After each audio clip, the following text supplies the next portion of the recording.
මම එතුමාට පාර දීමට කටයුතු කරුවේ නැහැ. නමුත් යම් සිද්ධියක් ඇති වුණා විපක්ෂ නායක කාර්යාලයේදී. මොකද එතුමා විපක්ෂ නායක කාර්යාලයට ඇවිල්ලා ඉවරලා විපක්ෂ නායක ලේකම්තුමාත් එක්ක බහිම්බාසීමක් සිදු වෙනවා. யாகாவாராயினும் நாகாக்க சோகாப்பர் சொல்லில்பட்டு என்பதாக ஒரு அருமையான குரல் திருவள்ளுவருடைய மூலமாக அருளப்பட்டிருக்கின்றது. இதுல சொல்லப்பட்டிருக்க விஷயம் சொல்லி பாத்தீங்கன்னா, எந்த ஒரு விஷயத்தை காத்தவர் ஒருவராக இருந்தாலும் கூட அவர் தன்னுடைய நாவிலிருந்து வரக்கூடிய சொல்லை காக்காவிட்டால் அதற்கான துன்பத்தை அவர் அனுபவிப்பார் என்பதாக சொல்லப்பட்டிருக்கிறது. இந்த குரல் இப்பொழுது யாருக்கு பொருந்துகின்றதோ இல்லையோ, அர்ச்சுனா ராமநாதா பாராளுமன்ற உறுப்பினர் வைத்தியர் அவர்களுக்கு சாலமாக பொருந்துகின்றது. காரணம் என்ன அப்படின்றத இங்க தலைப்பில் பார்த்திருப்பீங்க. நேற்றைய தினம் நான் காலை வேளையில இட்ட ஒரு காணொலியில் பாத்தீங்கன்னா இருந்தா, பகைவனுக்கும் அருள்வாய் நன்னெஞ்சி அப்படின்ற பாரதியாரோட பாடலை போட்டு அந்த காணொலி போட்டிருந்தேன். இன்றைக்கு திருக்குறளோடு இந்த காணொலியை நான் ஆரம்பிக்கிறேன். ஏன்னு சொல்லி பாத்தீங்கன்னா, குறிப்பா வைத்தியர் அர்ச்சுனா ராமநாதா அவர்கள் நேற்று முன்தினம், அதாவது 3ஆம் தேதி பாராளுமன்றத்துக்கு சென்ற உடனேயே தனக்கு உரையாற்றுவதற்கு சந்தர்ப்பம் வழங்கணும், அதுக்கு நான் என்னென்ன செய்யணும் என்பதாக கேட்டதுக்கு இணங்க எதிர்கட்சி அலுவலகத்தில் போய் கேட்கணும் என்பதாக சொல்லப்பட்டிருக்கிறது. அப்படி கேட்டதுக்கு பிறகு சுஜித் சஞ்சீவ பெரேரா அவரை தொடர்பு கொள்ளணும் என்பதாக சொல்லியிருக்கிறாங்க. அதாவது எதிர்கட்சி அலுவலகத்தில் பாராளுமன்ற பல கட்சிகளுடைய அலுவலகங்கள் காணப்படும்.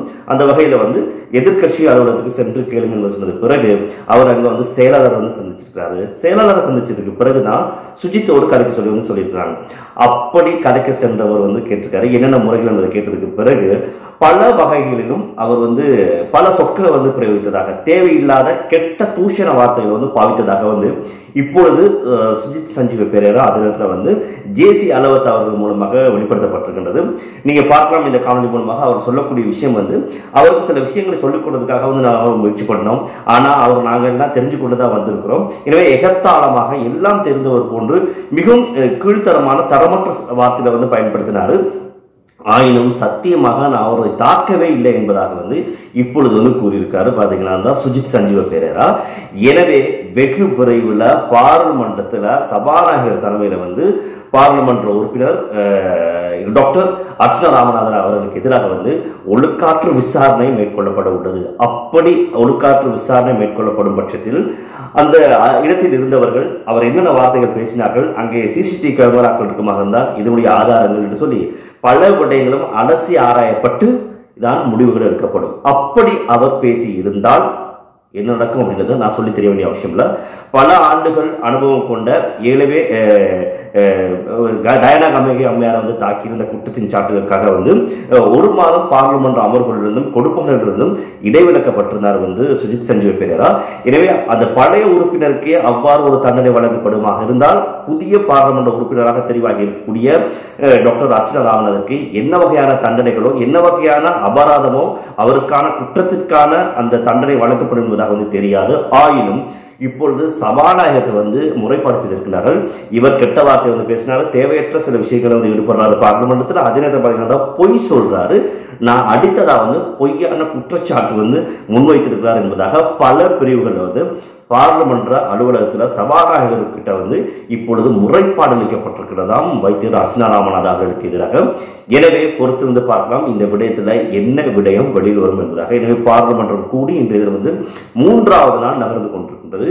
நேற்று தான் தன்னுடைய கன்னி உரையை ஆற்றினார் வைத்தியர் அர்ச்சுனா ராமநாதன் அவர்கள். அதெல்லாம் பார்த்தீங்கன்னா புள்ளிகள் சொல்லி பல பேரை ஞாபகப்படுத்தினார். இந்த விடயமும் எதிர்காலத்தில் பூதாகரமாக வெடிக்கப் போகின்றது அப்படின்றதுல எந்த விதமான மாற்று கருத்தும் கிடையாது.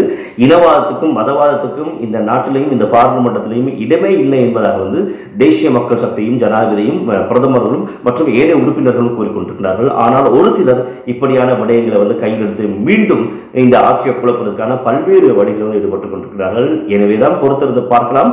குறிப்பாக அர்ச்சுனா ராமநாதா அவர்களுக்கு எதிராக ஒழுக்காற்று நடவடிக்கை எடுக்கப்படுமா, விசாரணை மேற்கொள்ளப்படுமா, அவர் அப்படி பொய் சொல்லியிருந்தால் அதில் தாக்குதல் நடத்தியதாக பொய் குற்றச்சாட்டு கூறியிருந்தால் இதற்கு எதிராக ஆதாரங்கள் சமர்ப்பிக்கப்பட்டால் என்ன நடக்கும் என்பதை ஆதாரப்பூர்வமாக நிரூபித்தால் நாங்கள் பொறுத்திருந்து பார்க்கலாம் என்ன நடக்கும் என்பது குறித்து. எனவே எனக்கு கிடைக்கப்பட்ட விஷயத்தை தான் உங்களோடு பகிர்ந்து கொண்டேன்.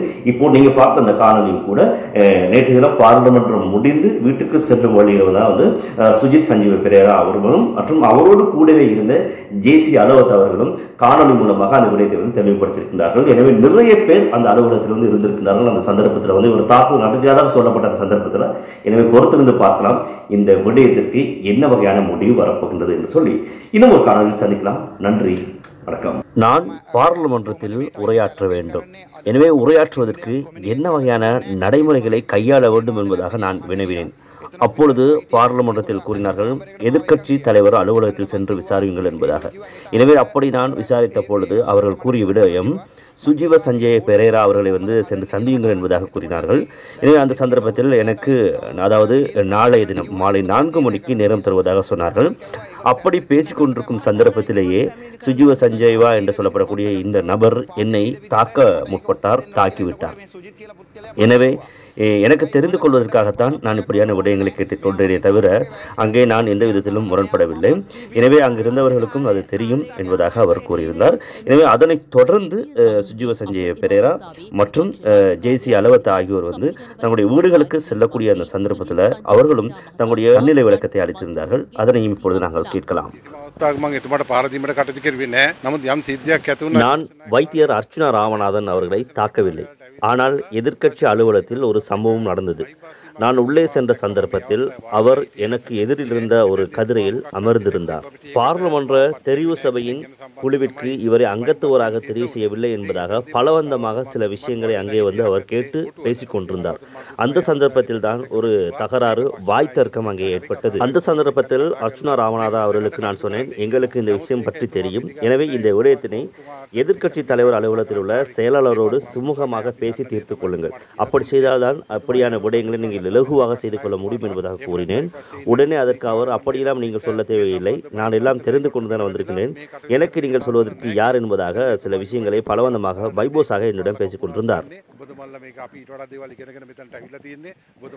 என்பதாக சொல்லிக் கொண்டிருந்தவர் முதலில் அவர்தான் என்னை தாக்குவதற்காக வந்தார். அந்த சந்தர்ப்பத்தில் நான் சொன்னேன், இது பாராளுமன்றம், எதிர்க்கட்சி அலுவலகம், எனவே இங்கு இப்படியெல்லாம் நடந்து கொள்ளக்கூடாது, இதற்கெல்லாம் நடந்து கொள்வதற்கு சில முறைகள், ஒழுங்குகள் காணப்படுகின்றன என்பதாக குறிப்பிட்டிருந்தேன்.